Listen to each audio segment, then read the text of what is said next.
अभिवादन स्वीकार करिए हरबंश नागोके का। और इस मेरे विशेष कार्यक्रम में अभिवादन भी स्वीकार करिए एक जाने माने बहुत बड़े कॉलमनिस्ट, जर्नलिस्ट और बहुत मेडिकल विभाग के बहुत ज्यादा नॉलेजेबल डॉक्टर निगम गुप्ता, जो श्रीनगर में है और वहां जो बनी हुई परिस्थिति है जो इस समय आजकल केंद्रित है कश्मीर में, बहुत इंपॉर्टेंट सब्जेक्ट है। और निगम जी वहां ग्राउंड पे रहे हैं। निगम जी, आपका स्वागत है और आभार प्रकट करता हूं कि समय निकाला। निगम जी, एक जो कहावत होती है, first is well and is well, मगर इस तरह लग रहा है कि निस्संदेह बहुत बड़ी जीत जहां एक तरफ जम्मू डिवीजन में भारतीय जनता पार्टी ने ली है, पिछले रिकॉर्ड तोड़े हैं, उससे भी ज्यादा जो सबसे बड़ा आश्चर्यजनक और एक और चीज हुआ है वो निगम जी हुआ है कश्मीर घाटी में, जहां नेशनल कॉन्फ्रेंस 42 सीटें ले गई है, क्लियर मेजॉरिटी है, 6 कांग्रेस के साथ गठबंधन था और 3 इंडिपेंडेंट, सीपीआई और आप पार्टी भी उनके साथ है। नेशनल कॉन्फ्रेंस पूरे तरीके से अपने गठबंधन साथियों को साथ लेकर चल रही है, मगर जो कुछ सामने चीजें नजर आ रही निगम जी, कांग्रेस, अक्सर एक कहावत भी है ना कि यदि आपने एक गलती कर ली है तो दूसरी गलती पहली गलती को सुधारने के लिए ना करें। पर कांग्रेस निगम जी गलती दर गलती कर रही है और कांग्रेस की खिल्ली उड़ रही है। क्या इस समय जो दरार पड़ गई है आपस में, अगर फर्स्ट ऐसा है, एंड कैसा होगा? आपका असीम अनुभव इस तभी मीडिया के दर्शकों के लिए। बहुत बहुत शुक्रिया आपका नगोके साहब। पहले तो ये मैं आपको बता दूं, ये जो दरार जो आज हम देख रहे हैं, ये कुछ मीडिया चैनलों में, चंद मीडिया चैनलों में, मैं ये बोलूंगा सभी मीडिया चैनल शायद इसको अभी नहीं जाहिर कर रहे हैं। तीसरा, जब उमर अब्दुल्ला अपना क्लेम लेके गए एलजी के पास, so he went with the support of Congress and other. हालांकि आपने बाद में समर्थन दिया और कुछ एक आपके जो आजाद उम्मीदवार थे उन्होंने बाद में दिया। यहाँ आपको ये चीजें मैं समझ रहा हूँ, एज ए जर्नलिस्ट हम लोगों को इस सियासत का हिस्सा नहीं बनना चाहिए। पहले तो मैं इस बात को मानता नहीं हूँ कि कांग्रेस ऐसा कर सकती है, लेकिन अगर कर रही है तो इसके लिए मैं थोड़ी सी बेईमानी मानूंगा कांग्रेस की तरफ से। अगर अब थोड़ा सा मैं आपको बीच में ले जाऊं और थोड़ा पास्ट में ले जाऊं, जोड़ तोड़ की राजनीति के इल्जाम आप लोग हमेशा बीजेपी पे लगाते रहे। आज अगर आप उस जोड़ तोड़ का खुद हिस्सा बनने जा रहे हैं, आप इस स्थिति में नहीं है कि आप उनके सामने कोई शर्त रख पाए। और तीसरा, उमर अब्दुल्ला का आपने अभी बयान दिया, आगे जैसे जैसे चर्चा बढ़ेगी मैं बात करूंगा। आपने अभी एक स्टेटमेंट उमर अब्दुल्ला की दी है कि वो जो भी गठबंधन के साथी उनको साथ लेकर चल रहे हैं, उनकी भी एक मजबूरी है। बिकॉज आज आपने वो सुना भी होगा, हमारे रविंद्र रैना जी का नया गाना कि गड्डी जांदी लाहौर सब कुछ एलजी दे कोल। एलजी क्या करे, स्टेट में पावर तो इनको पता सारी एलजी के पास है, इसलिए इनको अपने साथियों को ना ये छोड़ पाएंगे, मुझे नहीं लगता ना वो छोड़ पाएंगे। हाँ, ये जो मीडिया चैनल्स की रिपोर्ट आ रही है, इनको जरा थोड़ा सा खंगालना पड़ेगा क्या किस हद तक ये सही है। ये आप मेरे से बेहतर जानते हैं क्या, क्योंकि अभी सभी चैनलों ने इसकी पुष्टि नहीं करी है। निगम जी, चूंकि आप ग्राउंड पर हैं, एक होता है जो ग्राउंड में, उदाहरण तौर पर क्रिकेट की गेम है, जो एक होता है जो खिलाड़ी क्रिकेट खेल रहा है। अभी जो इंटरनेशनल मैचेस कुछ कश्मीर में चल रहे हैं, you are in a playing, you are not, बाहर नहीं है आप। आप कश्मीर की सारी स्थितियां देख रहे हैं। एंड मैं बहुत अच्छी तरीके से जानता हूँ, you have got a very good sources from all the angle. जो डेमोक्रेसी के 4 पिलर होते हैं उसमें सबकी अच्छी पकड़ है, because of your dedication, of your work and your command. मगर निगम जी, जिस तरीके के हालात बने, निस्संदेह हमारा आज का टॉपिक यही है कि क्या सचमुच में कांग्रेस गलती कर गई है। अगर करा साहब का बयान देखें, उनका जो एक बयान आया है उसमें भी कुछ ऐसी बात झलक रही है कि ऑल इज नॉट वेल। हालांकि उमर अब्दुल्ला पहले ही अंदर अंदर से कांग्रेस से खफा थे कि साहब आप जाइए जम्मू में, पहाड़ी पर्वत इनको छोड़कर आप वहां जाइए, जो समतल मैदान है वहां जाके करिए। और शायद कांग्रेस ने वो भी नहीं किया। ये भी पता है कांग्रेस के अपने ही बंदों ने लुटिया डुबो दी। उदाहरण आपके पास साफ जम्मू शहर का है। अगर सही कांग्रेस ने टिकटें बांटी होती, खास करके बाहू में और आरसपुरा गांधीनगर की सीट पर, तो जो उनका हशर हुआ ना होता। नेशनल कॉन्फ्रेंस को इन्होंने सीट झोली में डाल के देने की कोशिश विजयपुर की, वहां भी मार खाई। वहां कांग्रेस के एम.के. भारद्वाज जो जाने माने वकील है उनको दिया, थिंग्स वुड हैव बीन, बहुत जगह ऐसा निगम जी हुआ। अब सवाल ये आता है, अगर शुरू में ऐसा है और भी जैसे बहुत सी मुश्किलें हैं, इट इज ए कांटों भरा ताज है नेशनल कॉन्फ्रेंस के लिए। इस सारे मंथन पर अब आगे आपके विचार जानना चाहूंगा। देखिए, पहली बात तो ये है कि किसी भी पार्टी के डिसीजन जो हैं वो हमेशा, आज तक जो हिस्ट्री रही है, वो हाईकमान ही देते हैं। और बीच के जो नेतागण आते हैं, जैसे तारिक हमीद करा साहब, मैं भी उनको पूरी तरह कांग्रेसी मानता नहीं, क्योंकि वो शुरू से पहले किसी और पार्टी में रहे, अब वो कांग्रेस में आके अगर कोई स्टेटमेंट दे रहे हैं, ये उनका निजी बयान हो सकता है। 2 दिन पहले राहुल गांधी ने कोई रिटर्न ना दे के एक सीधा स्टेटमेंट दे दी कि हम किसी तरह का कोई भी क्लेम नहीं करेंगे, बिना शर्त हम एनसी के साथ जाएंगे। और मुझे लगता है कि हमें उस पर एज ए मेच्योर्ड ऑब्जर्वर हमें उस बयान को ज्यादा संगीत मतलब ध्यान से सुनना चाहिए, ना कि करा साहब के बयान को। अगर तारिक हमीद करा साहब का पास देखें तो मुझे उनकी सियासत में इतनी मेच्योरिटी नहीं लगी कभी, ये मेरी जाती राय है। क्योंकि आप अगर पीछे 2008 में चले जाएं, अमरनाथ लैंड रोड में उन्होंने बहुत बड़ा रोल प्ले किया था, उसको आग को हवा देने, घी डालने का। बिल्कुल इस तरह की कुछ चीजें हैं। मैं समझता हूं ये पॉलिटिकल इमेच्योरिटी है, इस पोजीशन में होके अपने आप को ऐसा बयान बाहर निकालना। बट अगर Congress, as a Congress party में बात करूं, कांग्रेस का इस तरह का बयान देना बिल्कुल इमेच्योरिटी है। और नगोके साहब, एक चीज इसके साथ साथ आप नोट करें, कांग्रेस में जो एमएलए जीत के आए हैं, मैं माफी चाहूंगा, वो भी घाटी की तरफ से मीर साहब हैं, जो पहले कांग्रेस के प्रेसिडेंट होते थे। अभी अभी अभी वो इस मीर साहब कोशिश करेंगे कि वो पावर में आए। हो सकता है किसी के इंप्रेशन में आके करा साहब ने बयान दे दिया हो। अभी इस पे थोड़ा सा सोचने का मेरे ख्याल समय लगेगा। कल का दिन है और परसों का दिन है हमारे पास। बट एक्चुअल में मैं करा साहब के बयान को इतना वो नहीं मानता, इतना सीरियसली नहीं ले रहा हूं अपने जाति तौर पे, क्योंकि हालात नहीं है ऐसे। अगर हालात होते ना 2% भी, तो हम सोचते कि शायद, क्योंकि अब कांग्रेस निकल भी जाती है तो भी इंडिपेंडेंट उनके साथ आ गए हैं। कांग्रेस की गलतियां देखो आप सतीश शर्मा अगर आपके साथ होते आपकी एक सीट बढ़ जाती है। अगर 10 से ऊपर आप होते तो फिर भी मैं मानता कि आपके बयान को कोई सीरियसली लेगा। बट मुझे नहीं लगता हमें इस बयान को सीरियसली लेना चाहिए। निगम जी, बिगने की वजह मैंने एक बात मैंने जोड़ी थी कि पहली अगर गलती आपने कर दी है तो दूसरी गलती पहली गलती को सुधारने के लिए ना करें। आप लगातार वो कर रहे हैं। सतीश शर्मा आप ही के कांग्रेस के थे और उनके भ्राता इस समय जो स्वर्गीय हैं मदन लाल जी 2 बार सांसद रहे उनके पिताजी जम्मू कश्मीर से।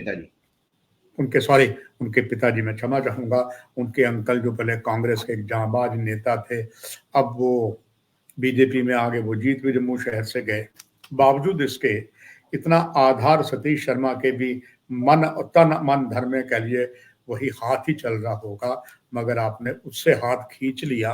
बावजूद इसके अब आप कोशिश भी नहीं कर पाए कि उसको अपने पास रखो। वो ने नेशनल कॉन्फ्रेंस को समर्थन दे दिया और हो सकता है नेशनल कॉन्फ्रेंस बहुत से निगम जी को सरप्राइज दे दे मिनिस्ट्री बनने पर। ये सब भौचक्के रह जाएंगे, क्योंकि नेशनल कॉन्फ्रेंस का आधार जम्मू में कोई इतना ही, एक सुरेंद्र चौधरी उनके जीते हैं और या एक जो और प्यारे लाल है किश्तवाड़ के डिस्ट्रिक्ट से आए हैं आगे एक विधानसभा क्षेत्र। ये आपने बड़ा अच्छा सवाल किया नगोके साहब, जी। जिसको मैंने आपको पहले बोला, पार्टी हाईकमान या जो सीनियर लीडर्स हैं या जिन्हें हम लीडर्स मानते हैं, उनके बयानों को हमें सीरियसली लेना चाहिए। उमर अब्दुल्ला का पहले दिन का बयान कि मैं जम्मू को इग्नोर नहीं करूंगा, बहुत मैच्योर्ड स्टेटमेंट है। और मुझे जाती तौर पे फील हो रहा है कि वो आजाद उम्मीदवारों में से भी किसी न किसी को मंत्रालय में लेंगे और कांग्रेस में से भी किसी ना किसी को लेंगे, जो मेरी ऑब्जर्वेशन है। और ये एक मैच्योर्ड पॉलिटिशियन की निशानी भी है। तीसरी आपने बात की नेताओं की, आज एक अफसोस हो रहा है ये बात सुन के। जैसे हम अभी बात कर रहे थे, हमारे श्यामलाल जी हैं, बड़े अच्छे लीडर रहे कांग्रेस में, आज वो बीजेपी की तरफ से लड़े हैं। सतीश शर्मा शुरू से उन्होंने कांग्रेस को ही देखा, आज वो इंडिपेंडेंट लड़े हैं, चाहे कांग्रेस पार्टी ने उनको। यहाँ से एक चीज समझ में आती है, मैं सिर्फ इन दोनों की बात नहीं कर रहा हूँ, जनरलाइज बात कर रहा हूँ, क्योंकि ये दोनों हमारे बड़े अच्छे संबंध है इनके साथ। बिल्कुल। नेता किसी पर्टिकुलर पार्टी का नहीं होता आज के जमाने में, जो ऐसा देखा जा रहा है। नेता सिर्फ और सिर्फ है पावर का। हालांकि ये बहुत बड़ी बात मैं कर रहा हूं। क्यों? नहीं, सही अगर आप और सही कर रहे हैं, सही कर रहे हैं, अगर आप एक पार्टी की तरफ डेडिकेटेड है, कमिटेड है, तो इसका मतलब आपको पावर से कोई लेना देना नहीं है। तो आप अगर एक पार्टी में रह के कोई बयान देते हैं तो वो कहीं ना कहीं वो पावर कनेक्शन है उसका। आप मेरी बात को समझ रहे हैं? ये मैं क्यों ऐसा बोल रहा हूं कि एक आदमी आज कांग्रेस की तरफ से ए स्टेटमेंट देता है, जब वो पार्टी छोड़ता है दूसरी पार्टी में जाके बी स्टेटमेंट, तो मैं कैसे यकीन कर लूं? फिर वो वही शेर याद आता है, तू इधर उधर की ना बात कर, हमें ये बता काफिले क्यों लुटे, हमें राहजनों से गरज नहीं, तेरी रहबरी का सवाल है। तो ये कुछ ऐसी चीजें हैं। किस लीडर की स्टेटमेंट को गंभीरता से लेना चाहिए? वो जो कमिटेड है, जो ऑलरेडी उसके साथ राहुल गांधी की मैं यहाँ तारीफ करूंगा कि आज देखा जाए तो जमीन पूरी तरह से हिल चुकी है उनकी हर जगह से, लेकिन हिम्मत नहीं बिल्कुल। उन्होंने भी। सिमिलरली उमर अब्दुल्ला, अगर जेएंडके की बात की जाए तो बिल्कुल, मैं कहता हूं जिसे आप हिंदी में खबरों में कई बार एक वर्ड आजकल नया सुनने को आता है, सुपड़ा साफ, वो हो चुका था। जी। कम बैक करना, पूरी हिम्मत के साथ रहना, ये होती है कमिटमेंट। बाकी जो मैं एक वर्ड यूज करूंगा, जो दल बदलू नेता, मैं उनके बयानों को मैं सीरियसली नहीं लेता एज ऑब्जर्वर। देखो जी, अब चूंकि चर्चा ऐसी है और आपने बिल्कुल दूध का दूध पानी का पानी कर दिया है, क्योंकि जो कुछ हो रहा था इट वाज रियली अनफॉर्चुनेट। पहले ये जम्मू कश्मीर बहुत सी दिक्कतें हैं, जम्मू कश्मीर दो जगह बट गया है, कश्मीर और जम्मू, या कह लीजिए जम्मू कश्मीर का जो बहुसंख्यक है और अल्पसंख्यक जो है वो हिंदू है, क्लियर कट हो गया है। आपने जम्मू डिवीजन में देखा, जहां जहां मुस्लिम मेजॉरिटी वोटर थे वो सब नेशनल कॉन्फ्रेंस की तरफ बह गए, और जो दूसरे थे वो कांग्रेस की तरफ बह गए, भाजपा की तरफ बह गए।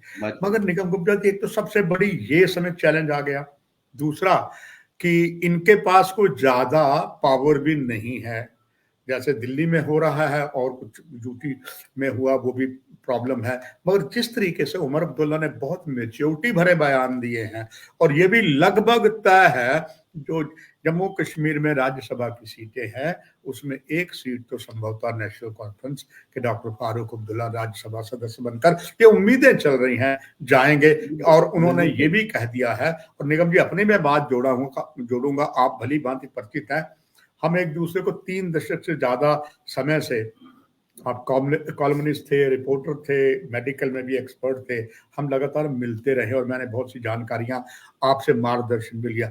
निगम जी, हमेशा ही जो बात सामने जो नजर इस समय आ रही है, और मैं लगातार, आपको पता है असेंबली में लगातार जम्मू कश्मीर की कवर करता था, एक दिन भी नहीं छोड़ता था, क्योंकि उन दिनों जिस चैनल में था उसमें लाइव करते थे। डॉक्टर फारूक अब्दुल्ला ने इसी जम्मू कश्मीर विधानसभा की पटल में एक बात कही थी कि मेरे बाप के मरते समय तक प्राण अटके रह गए थे, जब तक उन्होंने मुझे ये नसीहत ना दे दी कि फारूक सेंटर से कभी नहीं बिगाड़ना, क्योंकि सब कुछ सेंटर ने देना है। बहुत मेच्योरिटी की बात उमर अब्दुल्ला ने भी कर ली, और आप बात आ गई कि जब आप इलेक्शन लड़ते हैं तो एक दूसरे को बहुत लाछन लगाते हैं, करते हैं, मगर उनकी मेच्योरिटी स्टेटमेंट बताती है, and really he is one of the most mature leader. वो दोबारा चीफ मिनिस्टर बनेंगे, सेंटर में मिनिस्टर रह गए। इसके बावजूद भी निगम जी, जो उन्हीं की पार्टी में नेशनल कॉन्फ्रेंस गठबंधन में जो बात आई है, इसका असर कब तक रहेगा? क्या इसके लिए रहीम का जो दोहा था, रहीमन धागा प्रेम का, मत दीजिए चटकाए, टूटे से फिर ना जुड़े, जुड़े गांठ पड़ जाए, कहीं ऐसा तो नहीं होगा? आपका बहुत अनुभव है, दर्शकों के लिए बांटना चाहूंगा। ये आपके सवाल में ही आपका जवाब मिल रहा है नगो के साहब। अभी आपने एक बात करी कि जनता दो हिस्सों में बढ़ चुकी है, लेकिन नेता कभी हिस्सों में नहीं बढ़ते। ये जनता को भी समझना चाहिए। उनके धागे जो टूटते हैं वो बड़े टेम्परेरी फेज के लिए टूटते हैं। आज अगर मैं एज ए जम्मुआइट सोचूं, उमर अब्दुल्ला जी जितनी मर्जी मेरे हक में बयान दे दें, मैं कैसे यकीन कर लूं कि ये लोग वाकई में जम्मू का कोई भला सोचेंगे? अगर ऐसा सोचें, हम चाहेंगे, वो परमात्मा करे ये सोचें और स्टेट में कभी डिस्क्रिमिनेशन ना हो। यहां भी एक शेर सुनाता हूं कि वो गुजरे मेरे नजदीक से, मेरा हाल ना पूछा, मैं कैसे यकीन कर लूं कि दूर जाके रोए। आज जीतने के बाद उनके बयान कुछ हो रहे हैं, जीतने से पहले वो एक दूसरे पे छिटाकशी भी करते हैं, और उसके बाद कल अगर बीजेपी, उमर अब्दुल्ला बीजेपी में भी मंत्री रहे हैं, बीजेपी सरकार में भी रहे हुए हैं, महबूबा जी भी रही हुई हैं, तो इसलिए मैं ये कह रहा हूं, अब जो हालात हैं वो चुनाव के बाद के हैं। अब जो नेता बयान दे रहे हैं उनको सीरियसली सिर्फ हमें जो उनके प्रमुख नेता हैं या उनके कमिटेड लीडर्स हैं उनकी बात को सुनना चाहिए और उसको समझना चाहिए। बाकी नीचे वाले वो जनता रह गई है कि हम हिंदू, हम मुसलमान, हम जम्मू के, हम कश्मीर के, और कुछ बेचारे छोटे लीडर भी इसी तरह का बयान दे देते हैं मेरे कहीं जोश में आके मेरी तरह। तो मुझे ये, मैं आपकी बात, आपके सवाल में से मैंने जवाब इसलिए बोला, जनता हिस्सों में बढ़ती है, नेता कभी नहीं बढ़ते। नेता जब चाहे उनको जिसकी जरूरत पड़ेगी, फारूक अब्दुल्ला साहब ने बिल्कुल सेंटर से बिगाड़ के उनकी स्टेट कैसे चलेगी, क्योंकि स्टेट का अपना सोर्स ऑफ इनकम जो है बड़ा लिमिटेड है। उन लिमिटेड रिसोर्सेज के साथ ही वो काम करते हैं और उनके अपने जो हमारी स्टेट के खर्चे और जितने बेनिफिट जम्मू कश्मीर स्टेट को मिलते हैं, चाहे सेंटर में जिसकी मर्जी सरकार रहे, हमें ये भूलना नहीं चाहिए आज भी वो स्पेशल स्टेटस या स्पेशल जो ग्रांट्स हैं वो इस स्टेट को मिलती हैं। उसके लिए हमें हमेशा सेंटर के साथ बना के रखनी पड़ेगी, तभी काम चलेगा, वरना तेलंगाना वाला हाल होते ज्यादा समय नहीं लगेगा। जी निगम जी, आखिर में एक आपका अनुभव इस लाइव में बांटना चाहूंगा सभी दर्शकों के लिए। बहुत जो बड़ा एक्सपीरियंस है, बनी हुई जो स्थिति है, प्रजातंत्र सरकार बन चुकी है, प्रजातंत्र भारत में और मजबूत हुआ है जम्मू कश्मीर में चुनाव करके। क्या भविष्य देखते हैं इस बारे में? आखिर में आपके अनुभव की बात है। मेरे हिसाब से बीजेपी भी इस समय फुल मेजॉरिटी में आई है, रादर जितनी सीटें आज ली हैं इससे पहले कभी ली नहीं। तो हम बीजेपी को से भी हमें हमारी ये रिक्वेस्ट रहनी चाहिए और उनको ये सोचना भी पड़ेगा, पहले तो स्टेटहुड किसी ना किसी तरीके से वापस मिलनी चाहिए, तभी हम बोल सकेंगे। आपके क्लेम को मैं तब मानूंगा जी प्रजातंत्र आ गया, वरना लोकतंत्र कहीं आपको ढूंढने से भी नहीं मिलेगा। ये आप मेरी बात आज भी नोट कर लें। जब तक आपके पास स्टेटहुड, वैसे भी स्टेट अगर आ भी जाती है तो ये कुछ ना कुछ हिस्सा हमारा टूट के अलग हो चुका है, ये भी हमें मानना पड़ेगा। स्टेटहुड के साथ साथ मैंने आर्टिकल 370 और इस बहस में मैं नहीं पढ़ूंगा, ये बहुत गहरा चिंतन है, ये बड़े लोगों का काम है, जहाँ जो हमारी सरकार केंद्र में बैठी है वो सोचे। बट स्टेटहुड जम्मू कश्मीर का राइट है, क्योंकि आप किसी को डिमोट नहीं करना चाहिए आपको। अगर आपने किया, हालात ऐसे बने, उसके बाद जो आपने ग्राउंड पे प्रूव किया कि हालात को कंट्रोल किया, तो मेरे हिसाब से अपने आप में बहुत बड़ी अचीवमेंट है। और उस अचीवमेंट का मैं वोट को इस तरह से अलग नहीं मानता हूं, मैं वोट को इसलिए मानता हूं कि जम्मू कश्मीर की जो जनता थी, 70% जो जम्मू की जनता है वो आज भी नेशनलिस्ट उन्हें माना जाता है। जब कुछ लोग जातिवाद या रीजनलिज्म के उसे बहकावे में आके या भाषणों से इंप्रेस होकर उसमें चले जाते हैं। आज आपके एक चीज आप आज की खबरों में भूल गए, आज भगवंत मान जी आपके डोडा में आए हुए थे, आज उनकी आना स्टेटमेंट था भी आपको, उनके प्रधानमंत्री ने, मगर बिल्कुल उनको आना पड़ा। बिल्कुल जी, बिल्कुल जी। अगर उन लोगों ने वहां आके एक सीट पे इतना वो बवाल मचाया है, तो जिनके पास 8-9 4 सीटें हैं तो वो तो कोई ना कोई बयानबाजी करते रहेंगे जनता को। मैं नहीं कहता हूं भरगलाने में या गुमराह करने में, बट कुछ ना कुछ जनता में बने रहने के लिए। बट एक पब्लिक सेंटिमेंट जो है वो दोनों तरफ से, चाहे वो जम्मू है चाहे वो कश्मीर है, स्टेटहुड सबकी डिमांड है। जम्मू की भी डिमांड है, हो सकता है कुछ लोग ऐसे भी अपॉर्चुनिटी आ जाते हैं, वो कहते हैं जी नहीं जी जम्मू को आप अलग कर दो, कश्मीर को अलग कर दो। सो मैं मानता हूं ये टुकड़े करने वाली बात नहीं करनी चाहिए, सबको एक साथ मिलकर स्टेटहुड डिमांड करनी चाहिए सेंटर से, वो हमारा पहला राइट है।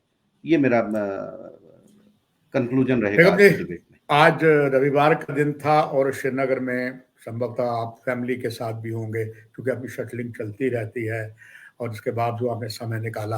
आपका धन्यवाद। ऐसे आपसे और अनुभव की बातें लेकर दर्शकों तक बांटते रहेंगे। आपका धन्यवाद। दर्शकों, यही कार्यक्रम की समाप्ति। नमस्कार। Thank you Nigam ji.